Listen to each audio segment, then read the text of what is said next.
Today, we're going to pull back the curtain on a brutally effective online scam.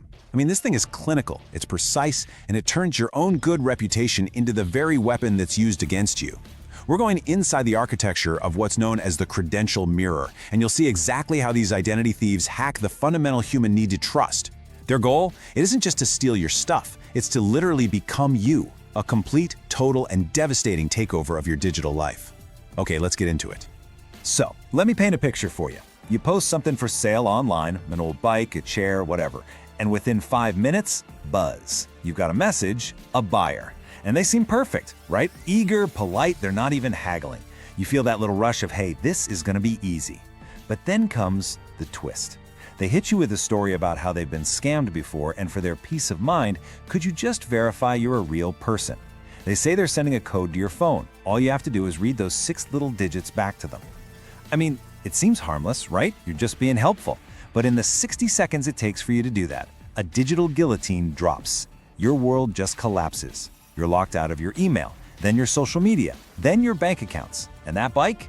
It's still sitting in your garage. But your identity, your entire digital life, is gone. And this right here is the fundamental disconnect that makes the whole scam work. You see an ad to sell an old bike, but to a professional scammer, that post is a targeting beacon. It signals that you own a valuable asset, an active, established account with a history of trust.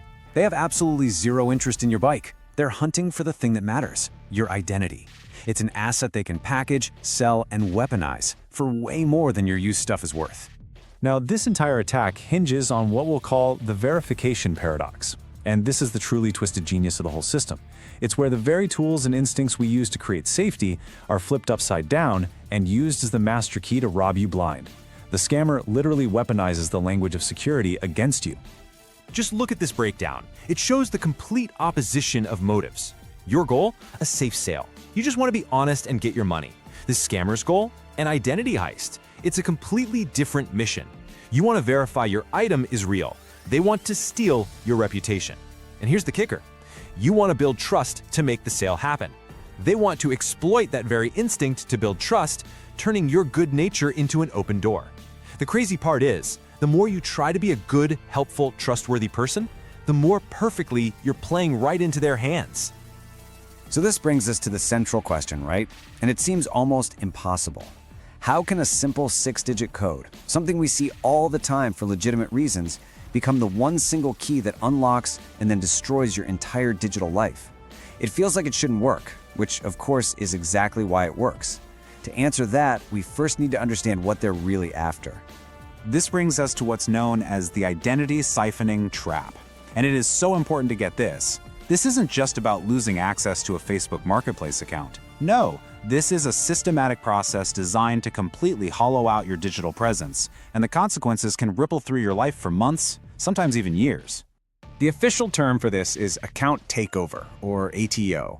But that clinical definition, it just doesn't capture the violation, you know? An ATO isn't like someone stealing your credit card number. It's where they seize control of the account itself. They literally become you. And the most critical piece of the puzzle is how they do it. They don't hack their way in with fancy code. They trick you into holding the door wide open for them. And the consequences are frankly catastrophic. You've got total digital erasure. They usually take over your email first, which then creates a domino effect, locking you out of everything. Then comes reputation hijacking.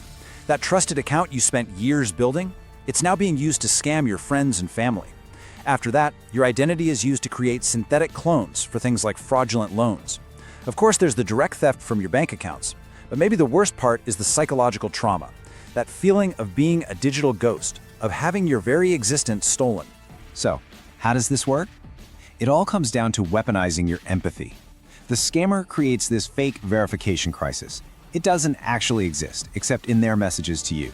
And by pretending to be a victim, they cleverly shift the burden of proof. All of a sudden, you feel responsible for making them feel secure.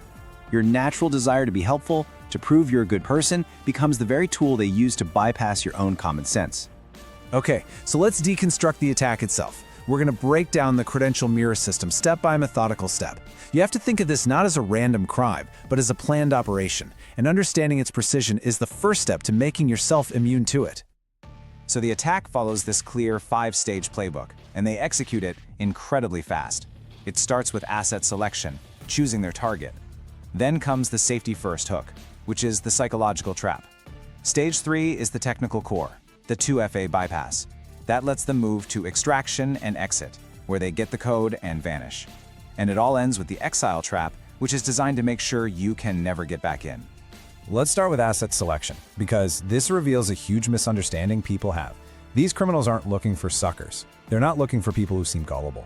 They are looking for stars, sellers with 5-star ratings, 10-year-old accounts, and a long glowing history of positive reviews.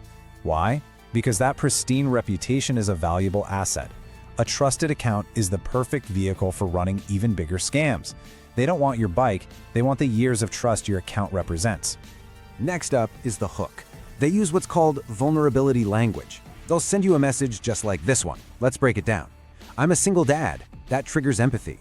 I've been ripped off before. That creates a sense of shared experience, and it lowers your guard. Just want to be safe. That frames their next request as something totally reasonable. Every single word is engineered to disarm you and flip on your natural instinct to help someone who seems vulnerable. And this is the point of no return. The second you read that message and your empathy kicks in, your role flips without you even knowing it. You are no longer a seller in a business transaction. In your mind, you've become a helper, assisting someone in need. And that psychological pivot is the entire goal of their opening move. Once you're in helper mode, your brain's logic and threat detection systems, well, they pretty much go offline. So why is that little shift from seller to helper so powerful and so dangerous? Well, to understand that, we need to look at the psychology of the heist. The scammer isn't hacking servers. They're not breaking encryption. They are running a much older and more reliable exploit. They are hacking the operating system of the human brain. This whole thing is powered by a cognitive bias called the Reciprocity Heuristic. It's basically our deep-seated, almost automatic instinct to cooperate and help other people, especially if they seem vulnerable.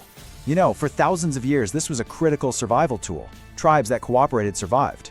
But in the digital world, this ancient social programming has been reverse-engineered into a blueprint for a heist. The scammer just fakes vulnerability, and that triggers your ancient instinct to help. So here's the bottom line. The scammer is making a bet.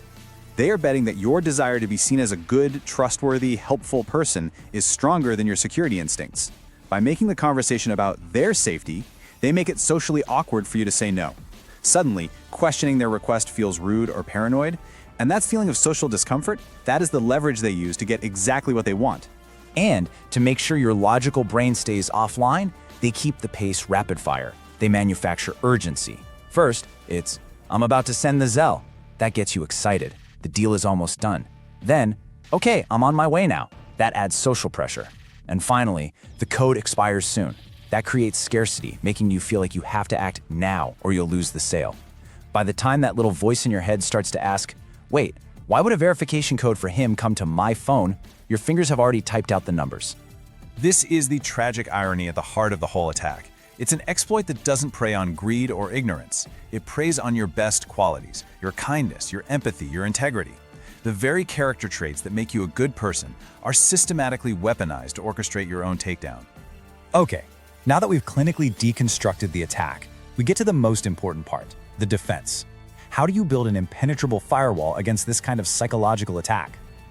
The good news is, the defense is incredibly simple and effective. But it does require a conscious shift in your mindset away from politeness and towards protection. Your most powerful defense is a concept called security friction. In a world that's obsessed with making everything seamless in one click, your greatest weapon is to deliberately slow things down. You just have to introduce small, logical hurdles. A scammer whose entire strategy depends on speed and emotion will hit that wall of friction and bounce right off. A legitimate buyer, on the other hand, will almost always understand. So here it is, 4 simple steps. We call it the Code Zero protocol. Rule number 1 is the absolute red line. If anyone asks you for a code from your phone, the conversation is over. It is a scam 100% of the time, no exceptions. Rule 2, the platform anchor. Keep all communication inside the marketplace app. Never give out your phone number. Rule 3, the hardware key rule. Stop using SMS for two-factor authentication. It's not secure enough. Move to an authenticator app or, even better, a physical hardware key. And finally, Rule 4, report and block the user immediately. Report them to the platform and to the FBI's Internet Crime Complaint Center. You'll be protecting the next person they try to target. And here's a tool you can memorize. It's polite, but it is firm and it is final. I understand your concern. That de-escalates. But I do not provide codes for verification. That sets a clear boundary. We can use the official payment system or meet in person. That offers a legitimate alternative.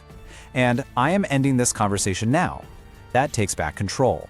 A scammer will get angry. A real buyer will respect it. So, let's bring this all together with the single most important takeaway from this entire explainer. This is the fundamental mental shift we all need to make when it comes to our own digital safety. When you find yourself in a confusing or high-pressure situation online, just pause and apply this simple filter. A real buyer wants to talk about the item, its condition, when they can pick it up. Their focus is on the object. A scammer's focus will be entirely on you. Your legitimacy, your verification, that's the tell. They don't want the bike, they want the keys to your entire digital kingdom. See, the scammer wants you to believe that security is a favor you are doing for them, a hoop you have to jump through to make them feel safe. That is the core deception. Security is not customer service. It is not being polite. It is a non-negotiable boundary you set for yourself to protect yourself. It's an act of digital self-preservation, and you never, ever need to apologize for it. And I want to leave you with this one last thought. Your helpfulness, your integrity, your desire to trust people, these are not flaws. They are features of your humanity. They are what make community possible. The question isn't how to get rid of these features, it's how to protect them. So ask yourself, who are you letting turn your greatest strengths into a critical vulnerability? Because once you understand the game, you can be both a helpful person and a secure one.